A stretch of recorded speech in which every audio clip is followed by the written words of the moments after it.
Good day. Today is 7th December, and I'm going to start this program with a discussion of the situation in Syria, where the situation continues to be extremely fluid and where there is a vast amount of information pouring out on the media space, and some of it is perhaps true, and much of it, I suspect, is not. It's very difficult to get a clear sense of what is actually happening on the ground.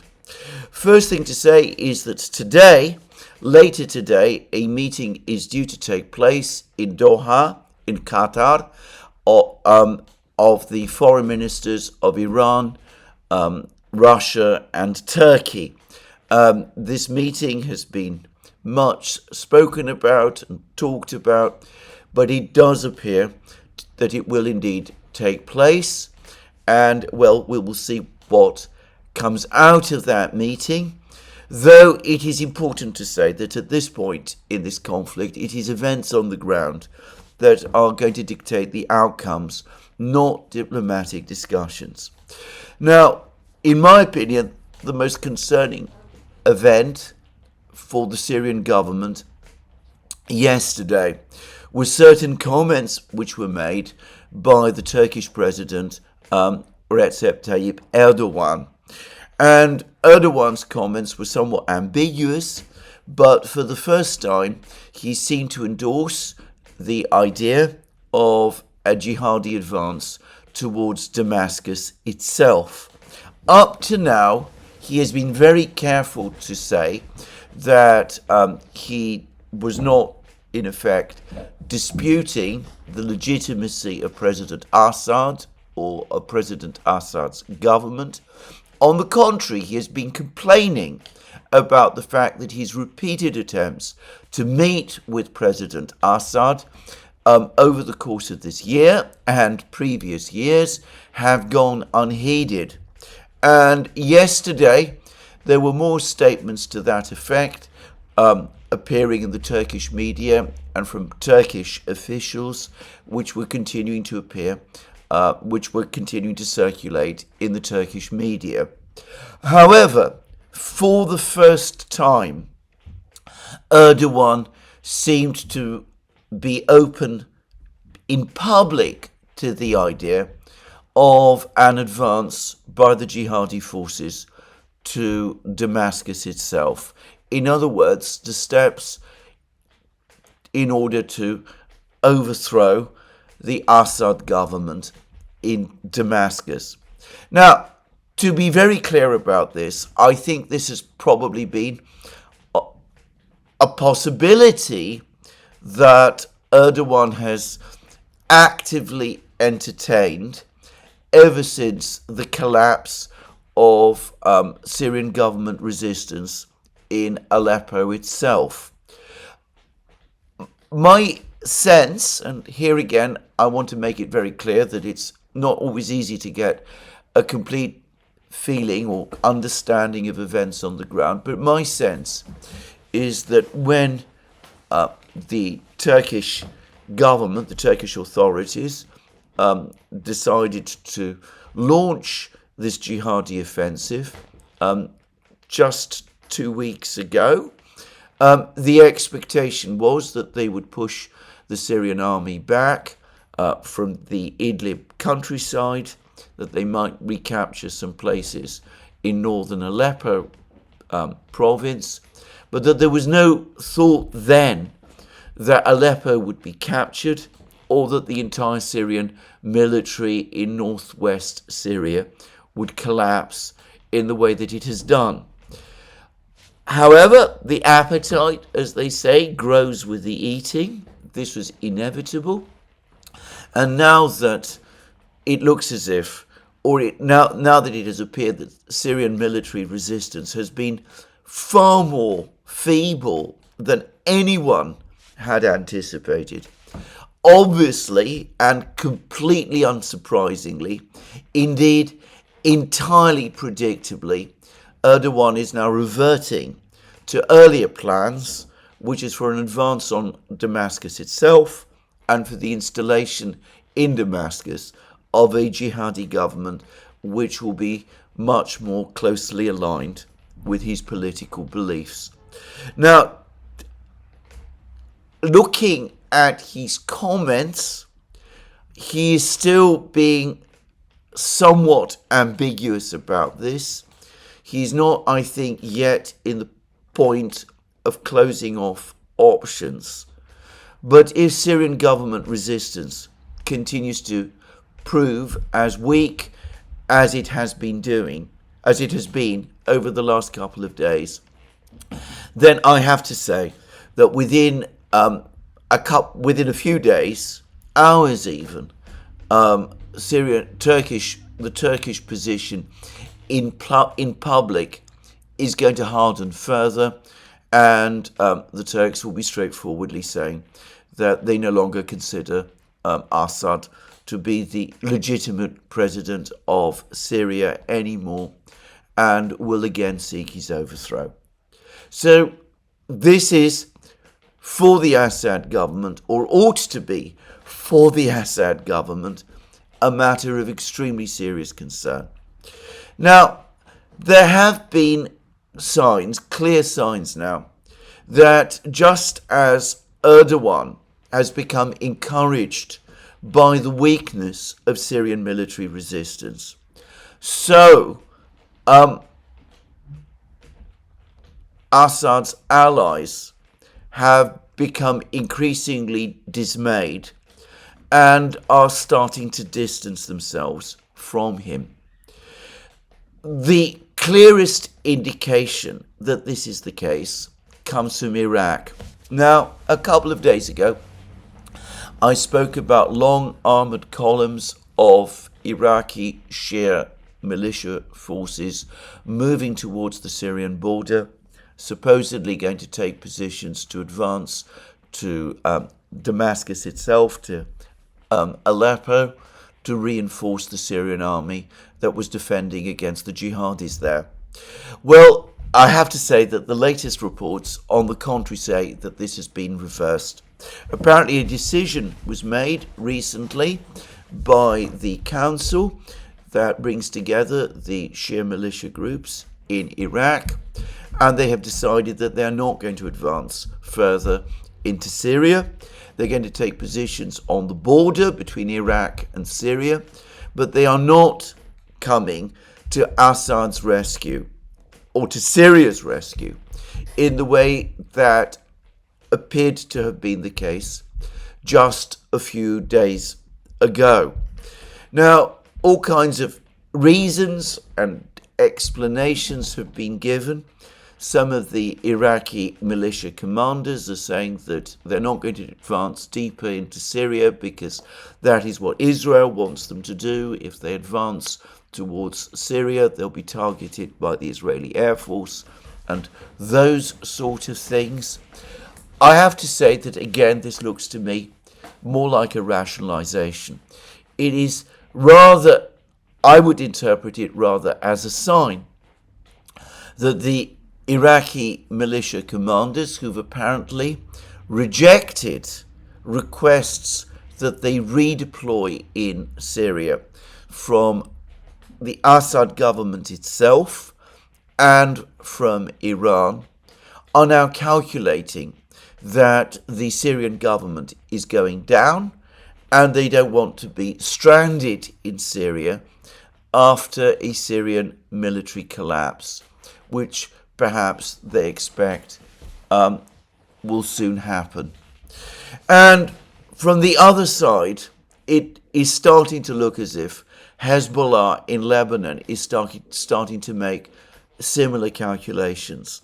The new leader of Hezbollah, Sheikh Qasim, has come out and has made statements that appear to support President Assad. But notably, they did not extend to redeployment of Hezbollah troops to Damascus or to Syria. They did not appear to offer military assistance, and it's not clear that they are indeed heading to Syria to reinforce the Syrian army in the way that appeared to have been the case, again, just a few days ago. Now, there were reports yesterday that Iran is pulling its people out of Syria, its own military forces that are located in Syria. There was even a claim that the Iranian embassy in Damascus was in the process of closing, and that there is some kind of evacuation of Iranian personnel from Syria. The Iranian authorities today have categorically denied those claims, and I suspect that these are misinformation. Looking at the Iranian media, they seem to be standing by Assad for the present time. Now, the Russians, on the part of the Russians, who are Assad's other allies, here I have to say that there are conflicting signals. The first is that there has been an article in Bloomberg which says, probably correctly, that President Putin is furious about the failure of the Syrian army to offer strong resistance to the jihadi fighters in Aleppo and elsewhere. In fact, Bloomberg goes on to say that Putin is disgusted with the failure of the of the Syrian army. And the Bloomberg also goes on to say that in light of this failure by the Syrian army, Putin and the Kremlin have taken a decision that they're not going to support Syria any further. Now, I have to say that this article in Bloomberg is again based on our usual assortment of anonymous people who provide Bloomberg with supposedly inside information from the Kremlin. Now, to say this clearly, I suspect that Bloomberg has indeed been in touch with various people who are either in Russia or perhaps in Doha or such other places, and who no doubt do claim that they are privy to the thinking inside the Kremlin. However, I don't think they are. We've had this pattern repeatedly appear in various sections of the British media. Reuters in particular is particularly guilty of this kind of thing.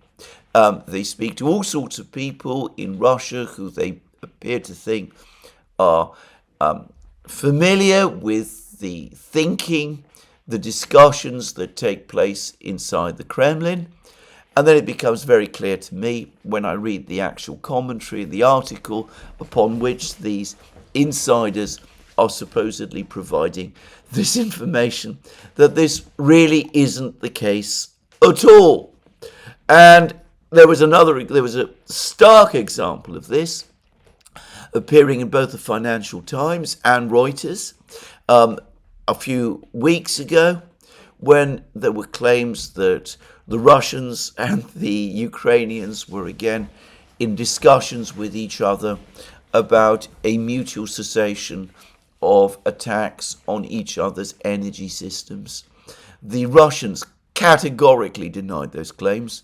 They said that the reports in the Financial Times and Reuters were entirely untrue. Eventually, the Ukrainians also came forward and acknowledged that those reports were untrue. Now, those reports in the Financial Times and in Reuters, as I well remember, also drew on anonymous sources supposedly familiar with discussions taking place in the Kremlin and familiar with the negotiations that were supposedly going on between the Ukrainians and the Russians. And it's clear that, again, whoever these people were, they actually did not have the inside information that they pretended that they did. And we've actually had a public example of this recently. A couple of days ago, the Financial Times interviewed the Russian businessman Konstantin Malofeyev. This is in connection with the Russian response to the appointment of General Kellogg as a peace envoy by Donald Trump. And Malofeyev made all sorts of comments about how the Russians would receive General Kellogg, comments which General Kellogg himself appeared to take rather badly. And the Financial Times presented Malofeyev as somebody, again, who was an insider in terms of thinking and policy within the Kremlin, and as somebody who has had, well, brief and, if I may say so, far from satisfactory contacts in the past, not with Malofeyev himself, but with some people associated with him, I very quickly came to the conclusion, which I have never had any reason to change, and which many others have come to as well, which is that Malofeyev has no high-level contacts in the Kremlin whatsoever, and that all pretense or idea that he does is simply and completely wrong. So that's what I want to say about this Bloomberg piece. Probably Putin is indeed furious, even disgusted by the failure of the Syrian army in northwest Syria. But it's unlikely that Bloomberg has been talking to anybody in Russia that actually directly knows that has been in contact with Putin himself, or with anybody actually close to Putin who is able to confirm this. And that, of course, brings us to the rest of the article, because the article says that the Russians are not going to give any further resistance to Syria, to Assad, because they are as disgusted with the situation in Syria as Bloomberg, on the strength of these anonymous sources, assumes that they are. Now, there is, however, some reason to think that the Russians are indeed furious about what they see as the failure of the Syrian army. First of all, if one goes to Russian websites, and I'm talking now about websites that are very much on the national patriotic side of the political spectrum in Russia. If one also goes to Telegram channels that do seem to have a genuine connection or relationship with the Russian military, like the Fighter Bomber Telegram channel, which is connected in some way, or appears to be connected in some way, to the Russian Air Force. Well, they generally are furious, and I think it's fair to say disgusted, by what they see as the failure of the Syrian army. And here I want to just make a few quick observations. Again, there's been various people who've come up with all kinds of reasons and explanations for the Syrian army, all of which cumulatively, it seems to me, are intended to shift some of the responsibility for its failure onto other parties, be it the Iranians, Hezbollah, the Israelis, the Turks, and of course the Russians, and the Americans as well. And I am not saying, by the way, necessarily that all of the various points that are being made there are wrong. The Caesar sanctions are indeed in place. Syria has indeed experienced a massive economic crisis over the last few years, coming on top of the crisis caused by the long war and by the effect of the pandemic, which has been deeply, I suspect, has done deep damage within Syrian society. It's probably true that the diversion of Hezbollah troops from Syria to fight in Lebanon has played a role. Israeli bombing has undoubtedly done a certain amount of damage, though nowhere near as much as people say. The Ukrainians may have provided the jihadi fighters with some training and some drone technology, though I have to say I've seen articles now in places like Middle East Eye which frankly doubt that, and people who say this need to remember that Turkey itself does have a drone production industry and some experience in training drone operators, and they probably played, I suspect, a bigger role here than the Ukrainians have done. In fact, I would go further and I would say that my understanding, again looking at information from Russian sites, is the drone activity by the jihadis has been greatly overstated, just as the effect of the bombing by Israel has been greatly overstated. But anyway, people are entitled to their view here, and I'm not on the ground, and I'm not going to insist on any of this. But one has to look at this from the perspective of people within the Russian military and within wider Russian society. And maybe they are being unfair and unreasonable.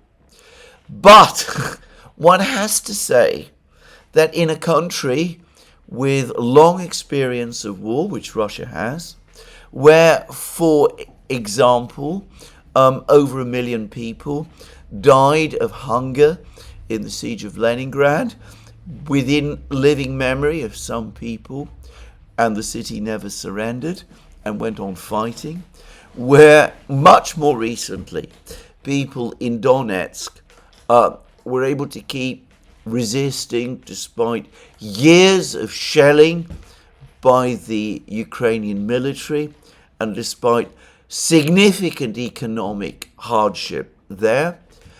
Saying all of these things is simply not going to cut much ice. The Russians will still say, well, maybe Syria did have all of these problems, but ultimately the fact remains that they're not prepared to defend their own country. And if they're not prepared to defend their country, then why should we defend their country for them? Just saying. Now, as I said, you might find this unreasonable, you might find this harsh, but that is the perspective that many people in Russia have. And it needs to be stated, given that the Russian intervention in Syria, starting in 2015, was always controversial with some people in Russia, including within the military, who always said, why are we sending people to fight in Syria when we have more important things to worry about in Ukraine? So that view does exist in Russia, and it certainly exists in the Kremlin as well. There are going to be people who will be arguing that case and will be saying that useful though the airbase in Khmeimim unquestionably is, better for the Russians simply to cut their losses, to do some sort of deal with the Turks, maybe, to arrange for an evacuation of Russian people and Russian equipment from Syria, and to leave it to the Syrians to sort out their own problems. That perspective does exist in Russia, and the events of the last 2 weeks will have significantly reinforced it. Having said that, the Russians are still in Syria, and I'm still getting reports that they are still sending their people to Syria at this particular time. There are reports today again, they can't be confirmed, that Assad himself remains in Damascus, but that his family has been evacuated to Russia. Again, I would say that these reports strike me as very unreliable, but they may be true. And I'm still getting reports that Wagner fighters are being sent to Damascus, and the Russians did appoint a more forceful commander who has been seen apparently in Homs, and the Russian Air Force continues to be active in Syria. Also, there are reports that Russian air defense assets have continued to be deployed around Khmeimim Air Base. My own guess, and it's only a guess because obviously I am not party to the discussions that are taking place in Moscow at this present time, is that there's been no final decision made about what to do. For the moment, the Russians continue to provide President Assad with significant aerial support. The Russian Air Force continues to remain active. Wagner forces continue to be sent to Syria. Lavrov is meeting today with the foreign ministers of Turkey and Iran. It really does depend on what happens next on the ground. If the Syrian army consolidates, if it starts to fight back, if it successfully resists somewhere, whether in Homs or north of Damascus or some such place, then the calculus in Moscow might shift back towards providing Syria with support. If, on the other hand, the collapse continues, then those in Moscow who say this is a failed investment, let's not fall for the sunk costs fallacy, let's pull our people out. We have a far more important war to win in Ukraine, which we are winning. Those people will win out instead. What I think is much more concerning, much stronger sign that things are not fully well in terms of support for the Syrian government in Moscow, than articles that appear in Bloomberg, or indeed comments on Telegram channels such as Fighter Bomber.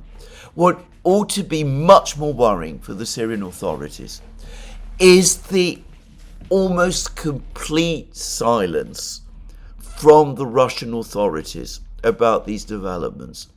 Now, I read the Telegram channel of the Russian Defense Ministry, for example, every single day. It has been a conspicuous and important fact that even as Russian aircraft are active conducting bombing raids in Syria, there has not been a single comment or report about this which I have seen on the Russian Defense Ministry's website or Telegram channel. That Putin himself has said absolutely nothing about events in Syria, though there have been many opportunities for him to do so. He's just been to Minsk, for example, where he attended a press conference. He had a press conference the other day in Valdai. He's been at Sochi. He's had ample opportunity to say something about Syria and has done absolutely nothing, has made absolutely no comment, public comment about this. He's spoken to Pezeshkian in Iran and Erdogan in Turkey. I am absolutely sure that he has spoken to President Assad himself, but as of this time, there is still no public confirmation of this on the Kremlin website, no readout of any conversation between Assad and Putin. All of this hardly shows confidence in Assad or on the Syrians, or in the Syrians at this time. So, as I said, I think this is balanced on a knife edge. A lot will depend on what happens over the next couple of days. Now, there have been many reports that the Syrian army is pulling its forces towards Damascus from right across Syria. It looks as if they've abandoned Deir ez-Zor, the eastern city in the desert, close to the Iraqi border. They've withdrawn completely from Deir ez-Zor, which has enabled the Kurds in eastern Syria to occupy Deir ez-Zor. They've also pulled out of Daraa, where opponents of President Assad have now taken control. I think these are, in themselves, logical steps. What the Syrian government needs to do is to defend Damascus itself, if it can, to defend Homs, to make sure that the coastal regions, which are or have been loyal to President Assad up to now, continue to be defended. If this consolidation of military units around Damascus and Homs and in the coastal regions of western Syria is successful, and the Syrian military starts to resist effectively, then, as I said, calculations in Moscow will change. That will affect decision making in Ankara and Tehran, and probably in Beirut with Hezbollah as well. But if the collapse continues, and it's important to say that abandoning places like Deir ez-Zor and Daraa means that huge stretches of Syrian territory are again slipping out of the control of the Syrian government. If the collapse continues, well, then, as I said, those in Moscow who argue that this is a failed investment, that Assad has failed to deliver on the victory that Russia handed to him back in 2019, will probably win the argument, and then the Russians will cut their losses and will go. That would be, by the way, just to stress, a tragedy for Syria. It would mean that the diverse communities of Syria will face a dark and terrible time. As I said yesterday, I don't take seriously all the various claims that the jihadi fighters in Syria have suddenly discovered inclusiveness. Mr. Jalani, who is apparently the leader of this group, or at least the nominal leader of this group, these jihadi forces, he's been built up both by the Turkish and the Western media as some kind of Che Guevara figure. Well, I've heard all kinds of claims about him. There's claims that he was formerly a senior official within ISIL, for example, which he might very well have been. I mean, I don't know. But I certainly don't think that he is quite the benevolent revolutionary that people pretend. On the contrary, I'm quite convinced that he is a militant, sectarian, jihadi fighter, and that is true of all of the forces that he leads. So it would be a tragedy for Syria if that happened. But to repeat again, allies of the Syrian government will not come to Syria's rescue if they conclude that Syria itself is unable to defend itself. The reason they were prepared to do that in 2015 is because the Syrian army was resisting and resisting toughly and heroically, and they and President Assad, as a result, won the respect and admiration of the Russians, the Iranians, Hezbollah, and the others. They will not feel the same way if, on the contrary, they suspect that Syria is already a lost cause. So, that's where we are. Now, about the current military situation, as far as I understand it, the Syrian government is still successfully, if that's the right word, defending Homs. But then, of course, it successfully, or so it seemed, was defending Hama until the sudden collapse that took place a few days ago. We will see. Meanwhile, exasperation with President Assad and the extraordinarily uncompromising position that he continues to take continues to percolate across the Middle East.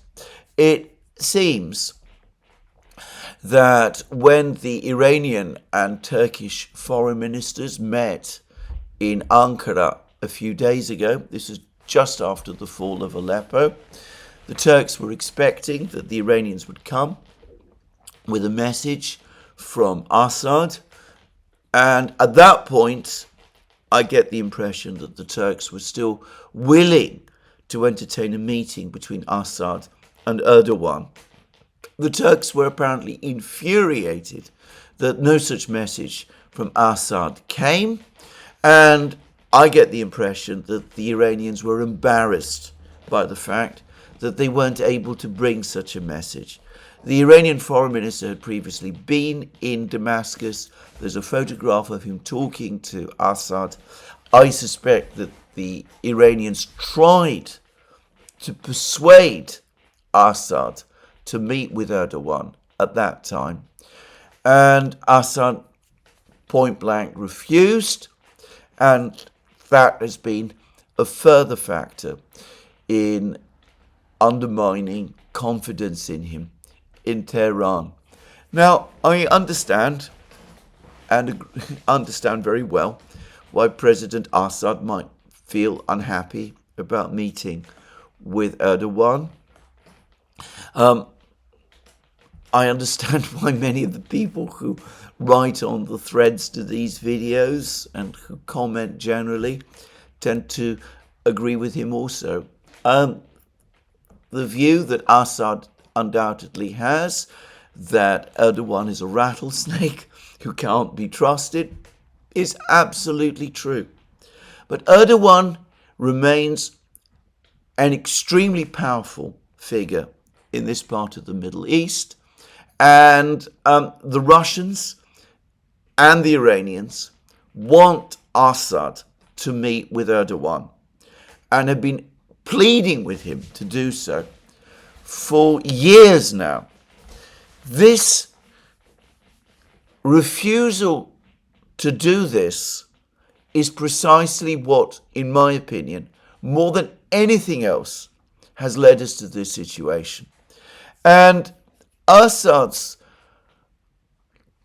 persistent refusal to meet with Erdogan would make a great deal of sense if he had been in a genuinely strong position, if his military had been efficient and strong, as many assumed that it was, and able to take on the jihadi fighters and resist them. But it is an illogical position to take. It is an entirely wrong position to take if Assad and Syria are dealing with Erdogan instead from a position of weakness, as has become clear that they are over the last 2 weeks. So, if there is a stabilization, which, as I said, has not yet happened, if the Russians do come to Assad's rescue, as they did in 2015. If the Iranians do the same, if an offensive eventually takes place and the Syrians are able to recover much of their land, then that meeting with Erdogan does absolutely need to take place. To repeat again, if Syria is ever to regain control of Idlib province, of eastern Syria, of the oil fields there, then Assad does need to bend and to speak to Erdogan and to see if, with the help of the Russians and the Iranians who will be there, some kind of an agreement can be reached. Digging in, refusing to speak, well, we've seen what that has led to. And if the Russians do bail out Assad again, and there is no certainty that they will, that will be their minimal demand moving forward. They're not going to be prepared to do it a third time. So anyway, that's what I wanted to say about the situation in Syria at the moment. As I said, we are looking at a complex situation. I don't know what President Assad is going to do.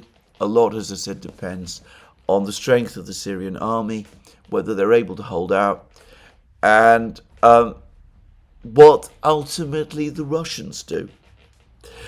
Let's now transition to that other conflict, which is the one in Ukraine. And the first thing I want to say about that is that I'm not going to undertake a further detailed discussion of the situation in military situation on the battlefronts. Again, there's been significant further Russian advances pretty much everywhere, and I ought to say it does look as if the battles of Chasiv Yar and Toretsk have now taken a decisive turn, and the Battle of Kurachovo is now almost ended, and Pokrovsk also. But we have now had a really desperate comment from a Ukrainian soldier, a military person who is serving in the 109th Battalion of Ukraine's army, and this is Yegor Firsev, who also happens to be a Ukrainian MP. And he spoke to Espresso TV, and he said that it's difficult on our side of the front line. The Russians are pressing, using weapons, going around from different areas, trying to reach Konstantinovka through Torets from Ukrainian side.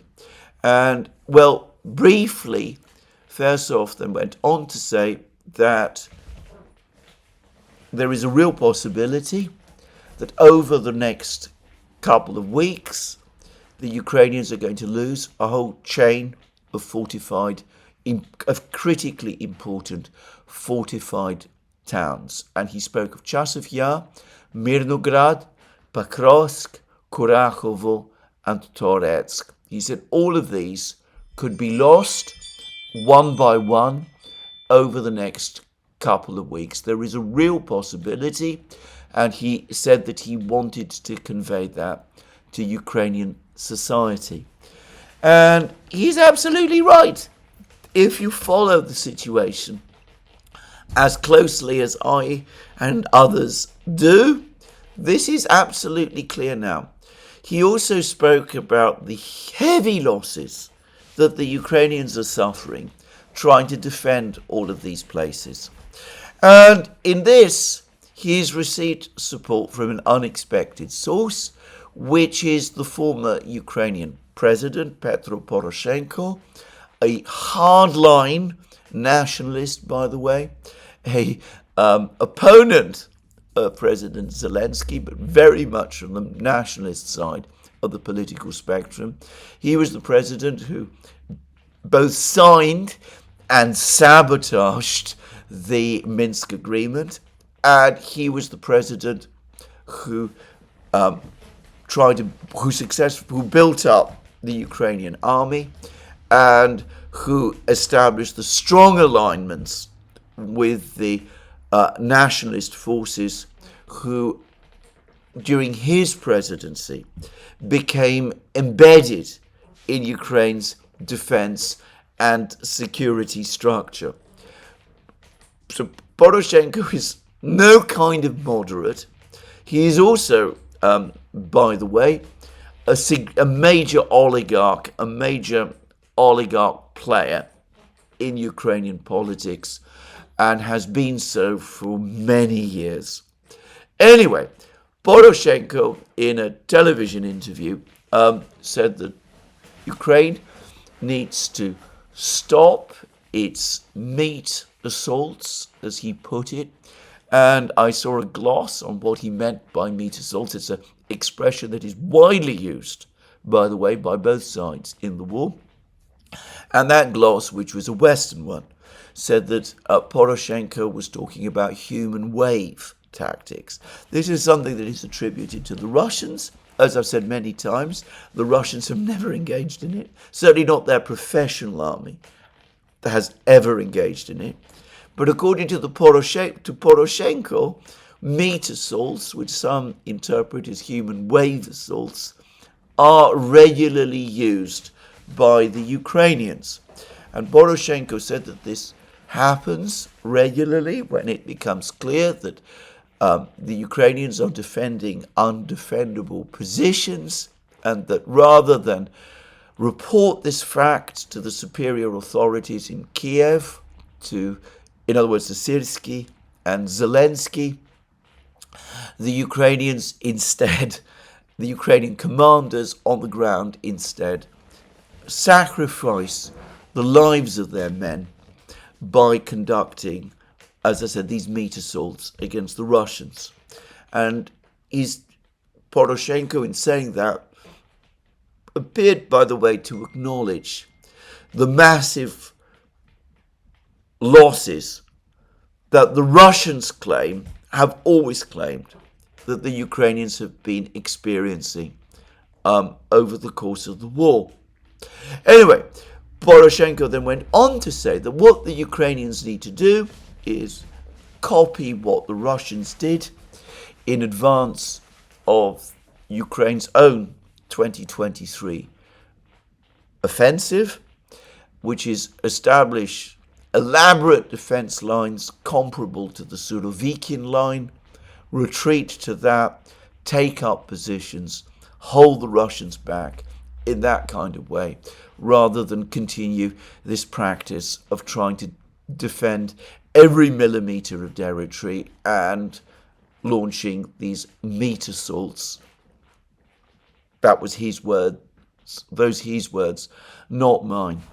Now, on that, by the way, there have been endless numbers of proposals that the Ukrainians do precisely this, that they build strong, fortified lines comparable to the Surovikin line, which the Russians created starting from the autumn of 2022, and which the Ukrainians were unable even to dent over the course of their offensive of 2023. I remember that the first person to propose that the Ukrainians do that was Jim Webb, former Marine officer, who's appeared on our programs in the Duran. He did that in an article that he and George B. penned in August 2023, when it was becoming increasingly obvious that the Ukrainian offensive was not going to succeed in penetrating the Surovikin line. And after the failure of that offensive, when it became increasingly clear that the Russians were indeed going to go on the offensive themselves, there has been an unending cascade of articles and claims that the Ukrainians should create their equivalent of the Surovikin line, were going to create the equivalent of the Surovikin line. Zelensky himself talked about this, had created their equivalent of the Surovikin line. And of course, Poroshenko has now come and is saying the same thing. It has never happened, and it never will. Building the Surovikin line required massive commitment of resources by the Russians. Engineering resources in construction equipment, planning, things on a scale which the Ukrainians will never be able to match. Every so often, if one follows the war, one finds the Ukrainian fortifications that have been created in various places, and one sees how far short they fall of the Surovikin line that the Russians created. So one occasionally comes across pictures of dragon's teeth, and they bear little resemblance to the dragon's teeth that one saw in the Surovikin line. They seem tiny by comparison. They look more like cones, and often you see them collected by the roadsides. You have never seen anywhere anything like the vast minefields that the Russians created. Even the decision by the United States now to supply Ukraine with anti-personnel mines. It's inconceivable that they will be supplied in anything like the kind of quantity that the Russians had at their disposal, and which enabled them to create these dense minefields that proved so effective in preventing attacks of the Surovikin line. And if we're talking about fortified positions, bunkers, bunker complexes, and those sort of things, well, they do exist in Ukraine, but they were created in what you might call peacetime between 2014 and 2022. And there is really little prospect that they're going to be created now. This idea of creating a Surovikin line or its equivalent might have been feasible for Ukraine if it had been launched in the autumn of 2022 and backed by the Western powers at that time. But of course, no one even considered it. They decided instead to launch the summer offensive in 2023 against the actual Surovikin line, which the Russians defeated comprehensively.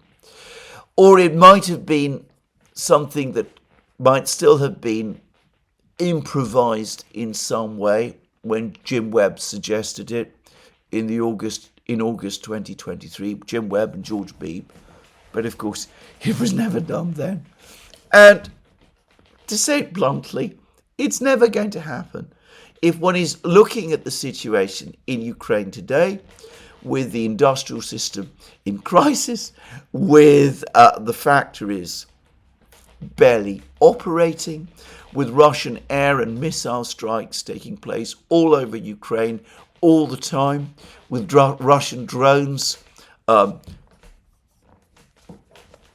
operating in the skies all across Ukraine, with the energy system basically on the brink of total collapse. The idea that a Surovikin line can be created at this time anywhere in Ukraine is a fantasy. But the fact that Poroshenko is talking it this way, and he still has close contacts with the military in Ukraine, is another sign, in my opinion, of how bad the situation across Ukraine is becoming in military terms. And in fact, there have been other comments now by other Ukrainian MPs. There was a woman MP, not Bezuglaya, who actually also came forward a few days ago, I forget her name by the way, who actually also came forward a few days ago and also said that the situation on the front lines was becoming absolutely desperate, absolutely critical, and that the possibility of a collapse, a full-scale, complete collapse at some point over the next few months is now a real possibility, and one which Ukrainian society needs to start to consider. That collapse, in my opinion, is all but inevitable. Doing that wicked and terrible thing of conscripting teenagers into the Ukrainian army is not going to stop it. It might buy a few weeks of time, but then the mobilization that Ukraine launched in April was going to reverse the situation, and it didn't. And the funding, the extra funding that Congress authorized in April was going to reverse the situation, but it didn't. So, given this reality, given that the missile strikes on Russia appear to have played out, I noticed that others are now also starting to see that there have been no further missile strikes since the 25th of November, since in fact the Oreshnik was demonstrated by the Russians, since Gerasimov and Brown, the two top military officers of Russia and the United States, spoke with each other. Given that that hasn't worked, given that the F-16s, despite the fact that we've heard reports of a further delivery of the F-16s, that, well, basically they're hidden away in bunkers and shelters somewhere, with the Russians probably hunting them all the time. And nobody really seriously expects that they're going to make any difference in the war. Given all of this is so, given that the Surovikin line idea is a hopeless one, all of this ought to tell us that Ukraine itself should be serious about talks. Well, I've discussed negotiations at huge length in many programs. We'll see what General Kellogg is going to do. But I am going to repeat my long-standing concern, borrowing again from what Eve Smith wrote about a year plus ago. The West is spending all its time at the moment negotiating with each other. I'm going to anticipate by saying that on the Duran, Glenn Deason and I have had a discussion with Russia's Deputy Ambassador to the UN Security Council, Mr. Polyansky. The video will come out at some point over the course of the next couple of days. Anyway, Polyansky confirmed that, as far as he was aware, and I would expect him to know, there have been no contacts at all between the Trump team and the Russians. Claims from Seymour Hersh that there had been such contacts are clearly not known by him. Anyway, it looks as if nobody at the moment is speaking to the Russians. Nobody is considering what the Russians are thinking or saying about the war. Nobody's paying much attention to what Putin said in June to the Russian Foreign Ministry, or what Russian officials like Lavrov and Ryabkov have said to each other. Instead, the West continues to be busy negotiating with itself, coming up with all kinds of proposals and plans for ceasefires and freezes and all of those sort of things, without paying any attention to what the Russians are saying. And I understand that the Trump people have now indeed met with Yermak, and they're listening to what the Ukrainians are saying. But they're not yet talking to the Russians. I'm going to say that in this particular situation, with the Russians holding the initiative. All of this is completely mistaken. The correct and proper thing is to talk to the Russians first, to see what the Russians might be prepared to settle for. Then talk to the Ukrainians and to the Europeans and tell them what the Russians are demanding, and at that point see what, if anything, can be done. But of course, everything is being done in reverse, and that really doesn't promise well for the future of the negotiations if they do take place, which I suspect at some level they probably will.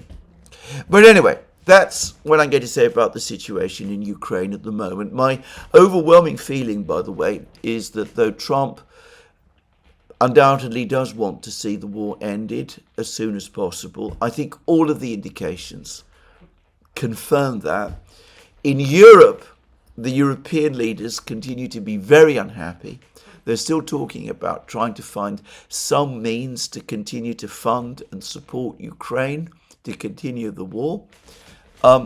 They should listen to what Poroshenko and Fersov are saying and be more realistic about the realities. But there it is.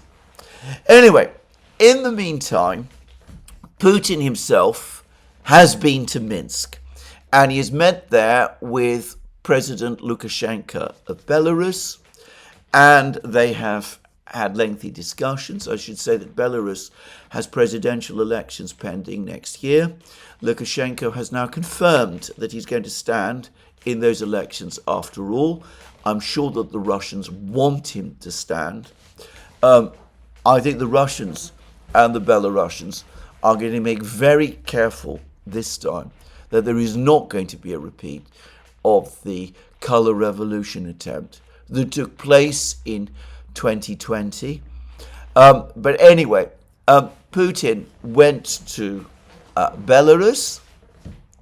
There was a whole avalanche of economic agreements reached. It's clear to me that Belarus and Russia are once again essentially becoming a single economic space. And I think that is a fact that people need to acknowledge. And within Belarus itself, by the way, that is going to create strong constituencies which will continue to support the long-term relationship with Russia. But anyway, I'm not going to discuss those agreements today, even though they are very interesting and need to be taken very much into account. I am going to instead talk about the discussions that Putin and Lukashenko had in what was clearly a staged exchange during a news conference about the Oreshnik system. And over the course of it, Lukashenko said that the Oreshnik is a tremendously powerful and capable system, that Belarus, however, faces threats from various directions, from the West, potentially from Ukraine as well. And he asked for the Oreshnik to be deployed in Belarus and for the Belarusians themselves to have a role in operating and targeting the system. And Putin publicly said that yes, they could, that this will indeed happen, that starting from the second half of 2025, when Oreshnik missiles start to roll off the production lines in quantities, some will indeed be deployed to Belarus, though the location of these missiles still needs to be assessed, given that these very powerful long-range missiles obviously have minimum ranges. And this is a very interesting discussion, and it again shows that the Oreshnik is being forward deployed by the Russians. And by the way, it discloses the fact that serial production of the Oreshnik is starting, and that they will be rolling off the production lines in quantity as early as the second half of next year, which reinforces my view that this is a system that the Russians are well placed to produce in quantity, because it draws on ballistic missile technologies with which the Russians are very familiar. Now, that brings me back to the topic of the Oreshnik missile, because I notice that there has been massive pushback right across the internet from all sorts of people against Professor Postol's assessment of the Oreshnik missile. Some people seem to have taken what Professor Postol said rather personally, if I may say. And I've seen some, frankly, I find them wrong criticisms of his understanding of the system, and claims that perhaps he's not quite as expert a rocket engineer as he's supposed to be, and that his expert opinions about the Oreshnik are not authoritative or definitive as I said they were. Well, I'm going to say a few things about this. Firstly, Professor Postol's reputation and his record speaks for itself. He's been around for a very, very long time now. Anybody who is genuinely familiar with his background will know that he absolutely is someone who is a very well-placed, extremely highly regarded, well-trained, experienced scientist with a reputation for speaking truth to power, which far from all scientists, by the way, have in the United States anymore. So that's the first thing I would say. The second thing is, and here I speak for myself, in my past life, I've had in previous careers much occasion to work with experts in fields with which I am emphatically not expert. I have lots of experience of working with experts, and that has made me very familiar with genuine experts. And I'm going to say I consider that I have experience in this area, which makes it possible for me to say who is not an expert and who actually is, who knows what they're talking about and who doesn't. Now, anyone who has operated in litigation situations, for example, and has had to work with experts, anybody in the legal field, will know exactly what I'm talking about. Anyway, based on that, based on my one contact with Professor Postol when Glenn Deason and I had an interview with him, based on my observation of him in various other interviews that he has given, I would say absolutely unequivocally, without any doubt whatsoever, that he absolutely is an expert and that he does most definitely know what he is talking about. So, his discussion of the Oreshnik missile and the missile that was used on the attack on the Yuzhmash factory, I continue to think was both authoritative and definitive. And that's absolutely my view, and I stand by it. Now, I do want to make a number of observations, however, and that is, of course, that we are talking about that particular missile strike. And people overlook the fact that Putin himself has repeatedly said that the strike was a test. And that perhaps means, in fact, it almost definitely does mean, that we are not seeing the system in its fully completed combat-ready form. And one of the points that Putin made in one of his press conferences, which many people have overlooked, and by the way, just to say that, as I think I discussed in a previous program, the Kremlin has been quietly downplaying much of what Putin previously said about the Oreshnik, possibly because some of the things that Putin said were mistaken, but also, I suspect, because of concerns that Putin gave away too much. But one of the things that Putin said, and he confirmed it, is that the completed Oreshkin, the completed system, is going to be capable of mounting a variety of different warheads. He specifically said that the question of whether or not a warhead, a missile, will carry warheads that mount explosives, will depend, for example, on range, on the range of the missile. So if you mount a lighter warhead, the missile will go further.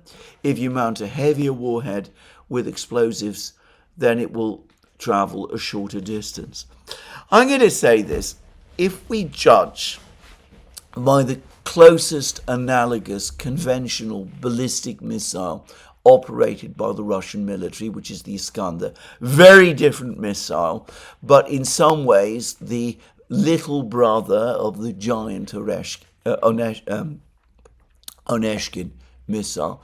If we judge by that, well, the Iskander has multiple types of warhead. It can carry a nuclear warhead. It can carry a unitary high explosive warhead designed to penetrate deep into the earth and destroy bunkers and create massive damage. It can launch cruise missiles.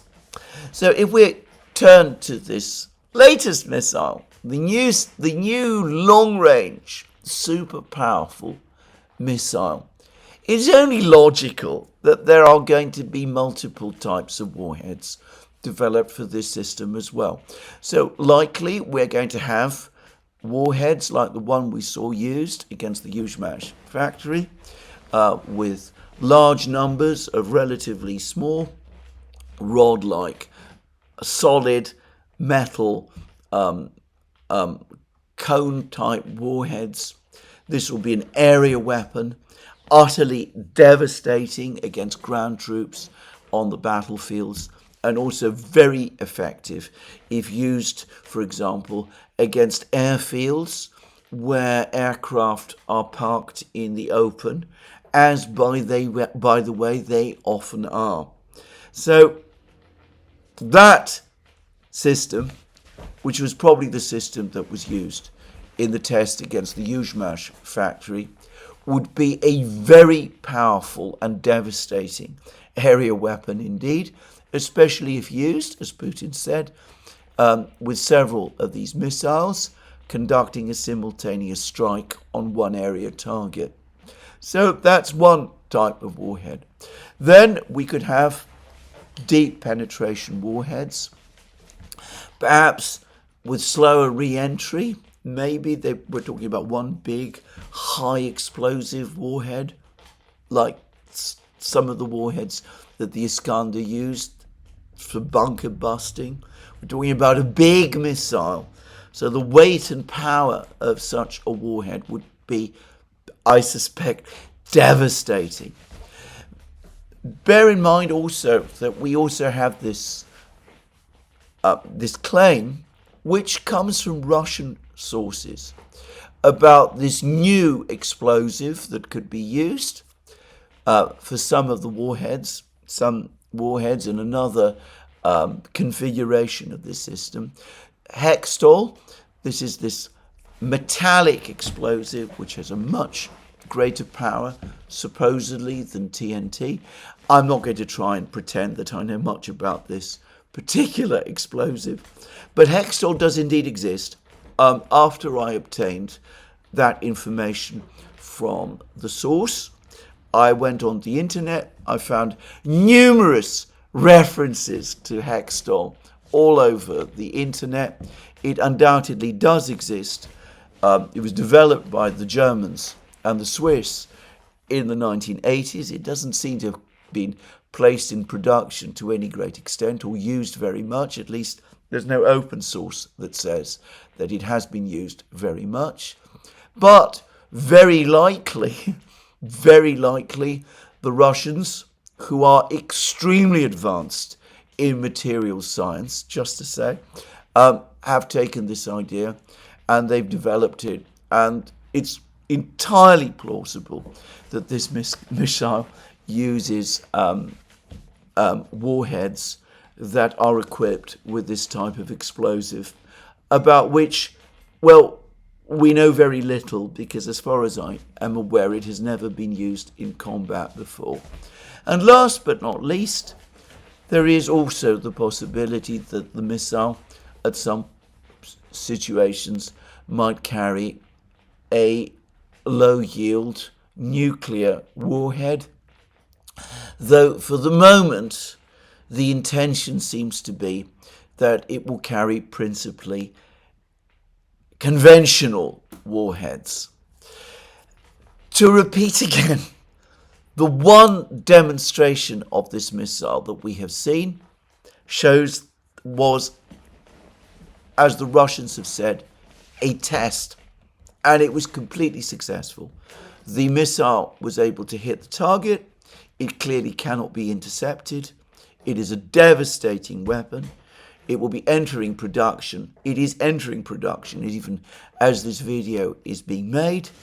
It will be appearing in quantity by the second half of next year. We're looking at a devastating weapon that has changed the entire military balance in Europe decisively in Russian favor. Anyway, let me now proceed to discuss two other things that have happened over the last couple of days. The first is the absolutely astonishing decision made in Romania to cancel an election, the first round, rather to annul the results of the first round of the presidential elections. As we know, Mr. Georgescu, who is a critic of Romania's involvement in the Ukraine war, that seems to be the main charge against him, came first in the first round, unexpectedly. Opinion polls then started to appear, which suggested that he was set to win a landslide in the second round. That had to be prevented, apparently, at all costs. A recount of the votes cast in the first round found no anomalies to speak of from the published result. So we get the intelligence services of Romania, who are, of course, part of the wider intelligence community structure of the Euro-Atlantic system. They then provide the pro-Western president of Romania with a report saying that there's been an organized campaign by Russia to influence the results of the elections through a campaign on TikTok. Apparently, the evidence of this is thin. But anyway, that was what that report said. The president accordingly decided that he was not going to accept the results. a referral was made to the Constitutional Court of Romania, which annulled the elections. And I'm going to make a prediction that going forward, there's going to be all sorts of attempts made to prevent Mr. Georgescu from standing again in the next iteration of the first round, whenever that is held.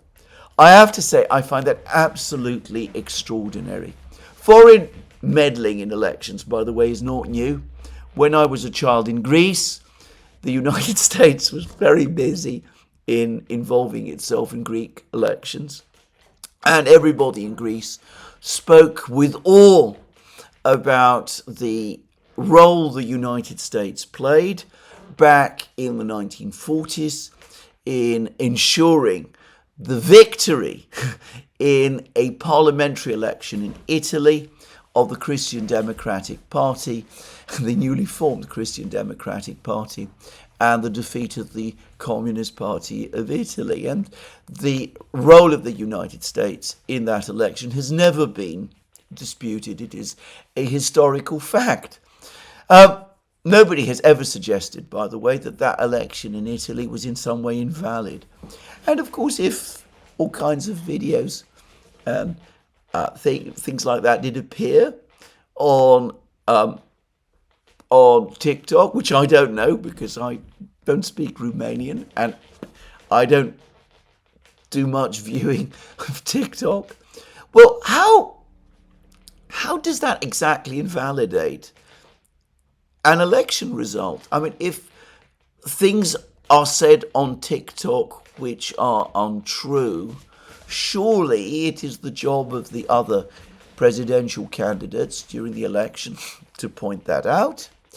And if there are concerns about some of the misinformation that has appeared on TikTok, well, the right place and the right way to refute all that misinformation is in the election, of which, of course, there was supposed to be a second round. But anyway, maybe I'm being old-fashioned and disingenuous.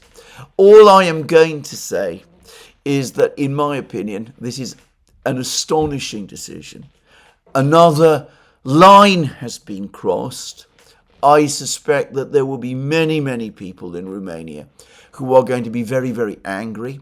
Anybody who's familiar with Romania and its history will know what a passionate and deeply patriotic people the Romanians are. Certainly not people who easily take things like this lying down.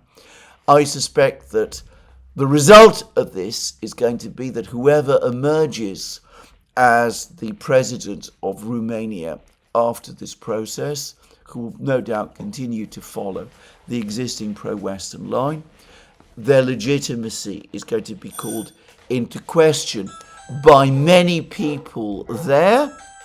And the probability is that there will be instability in Romania, such as had not existed before. And if we're talking about instability in a European country, well, of course, we see the same in France. Well, now, the French Parliament has voted down the Barnier government appointed by President Macron, a government which was basically drawn from the centre-right, which is the political world that Michel Barnier inhabits, a centrist government which was appointed by a centrist president in complete defiance of the mood in France as reflected in the European Parliament elections which took place earlier this year, and of course in the parliamentary elections which the President Emmanuel Macron, against the advice of many people, decided to call, and which took place in the summer. Over the course of those elections, the party that emerged as by far the strongest party was the right-wing party led by Marine Le Pen, the party known as the Rassemblement National, the National Rally. And in terms of numbers of votes, the party that emerged, the second largest party, or perhaps more correctly, political group, was a left-wing group led by the left-wing firebrand Jean-Luc Mélenchon. The centrist bloc, which is the bloc of the president, Emmanuel Macron, and of the now acting Prime Minister, Michel Barnier, the centrist bloc came third. It is, in fact, in terms of its support amongst the people of France, the weakest of the three blocs. Now, had events been left to take their course in the parliamentary elections in the summer, there is a real possibility that we could have had a right-wing majority in the French National Assembly. The opinion polls, and by the way, the actual voting figures, rather pointed in that direction. The Rassemblement National won on a high turnout, by the way, around the same proportion of the vote, 33%, as the Starmer government won 33% on a low turnout in a British parliamentary election, which had taken place just a few weeks before.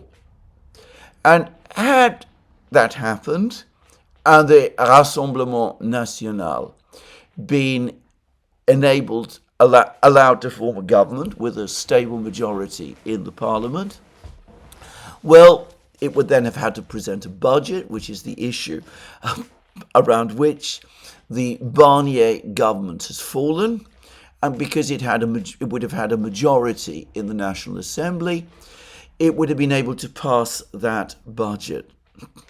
That didn't happen because the president, the left-wing parties, people in the centre, the media all said that a right-wing government in France is somehow unacceptable. It is a fallback to a regression to Vichy and to all of those things.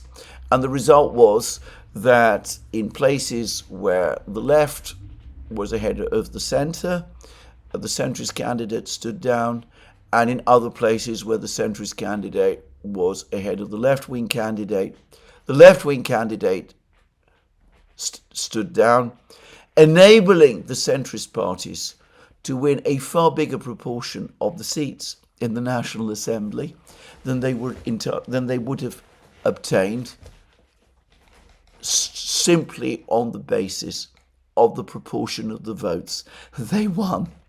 So the result has been instability in the parliament, no clear majority held by any parliamentary group, constant efforts by the president to divide and rule and to break some of the more moderate supporters of the left away from Mélenchon and to create some kind of government of the centre, even though the French people made it quite clear in the election that they didn't any longer want a government associated with Macron governing from France from the centre.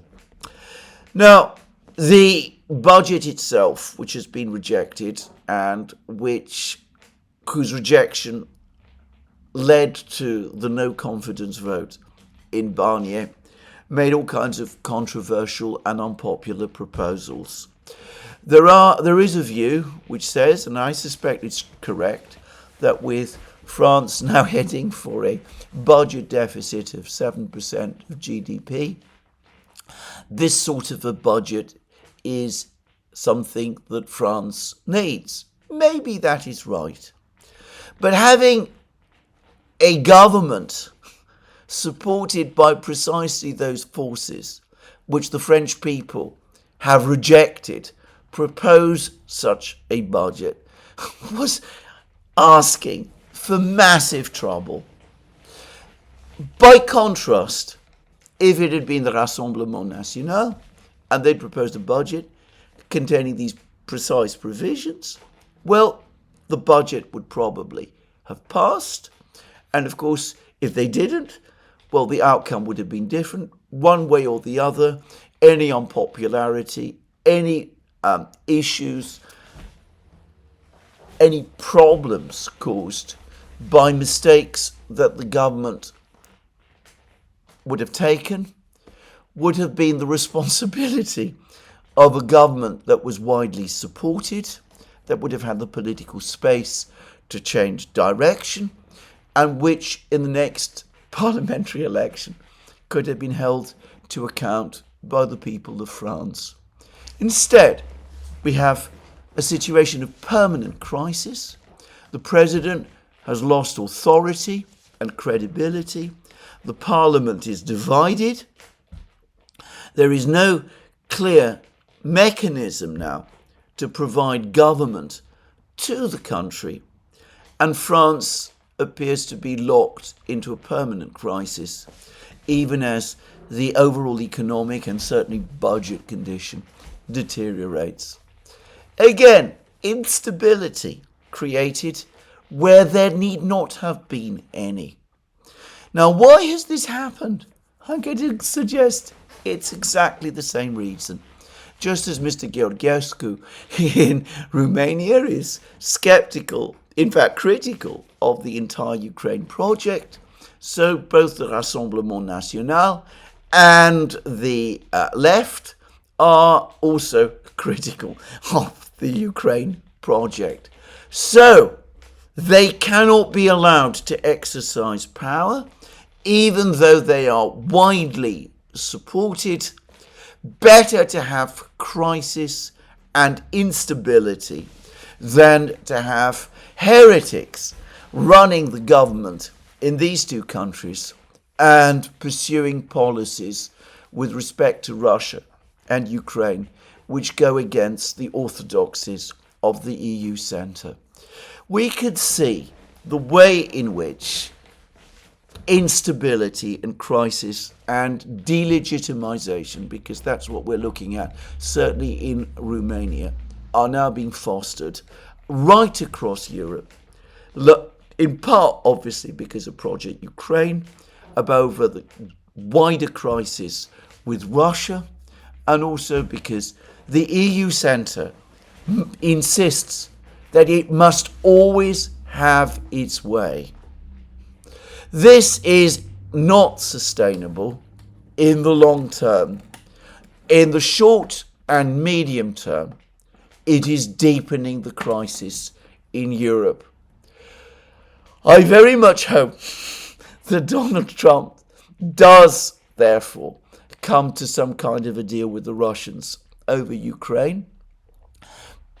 And so should the Europeans, because doing so not only will bring peace to this tormented country, which is Ukraine, it might even prevent this slide into instability in Europe, which we are now seeing. In the meantime, I noticed that the ruble has now strengthened and is trading at below $100 again. Presumably the great crisis of the ruble that some people were talking about just 2 weeks ago has gone away. To repeat again, the Russians are there. They will make the decisions in Ukraine. Any hope, expectation that they will face some kind of crisis that will make them change their policies is based on illusion and nothing else. Well, this is where I finish today's program. Let me remind you again that you can find all our programs on our various platforms, Locals, Rumble and X. You can support our work via Patreon and Subscribestar. Links under this video. last but not least, if you have liked this video, please remember to tick the like button and to check your subscription to this channel. That's me for today. Have a very good day. Back tomorrow.